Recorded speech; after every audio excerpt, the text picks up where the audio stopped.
Tipton, the sponsor of the legislation, for 5 minutes. Thank you, Mr. Chairman, and I'd like to thank the committee for considering this bipartisan bill, and I'd also like to extend my thanks to my colleague, Representative Barr, for his hard work on this legislation.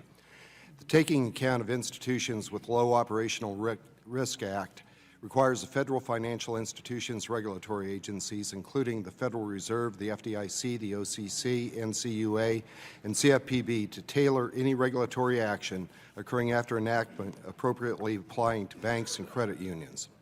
The federal financial institutions regulatory agencies would consider the risk profile and business model of the institutions and determine the necessity, appropriateness, and impact of applying such regulatory actions to those institutions. Not only will this ensure appropriately tailored compliance obligations for banks and credit unions of various risk profiles, but the legislation will also save valuable time and resources for bank examiners. As it stands now, community banks are facing an ever-increasing regulatory burden that they can no longer shoulder. This growing burden has had a devastating impact on small banks, forcing consolidation or failure and stifling the creation of new banks in areas that need access to credit.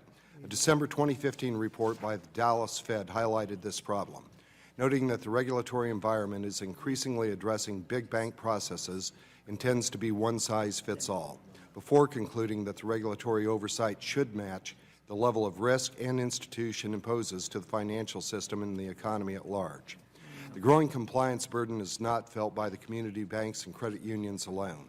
The GAO recently released their study on the impact of Dodd-Frank, in which they found that the increase in compliance costs has led some institutions to decrease the amount of services and products they offer, ultimately harming the communities these institutions serve.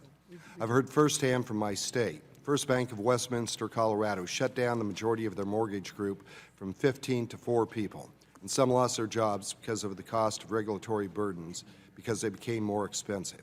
A banker from Durango told me that Dodd-Frank has put us in a situation of not how can we help our customer, now is a question of how can we not get in trouble with compliance. Thankfully, even the regulators have begun to acknowledge this disturbing trend.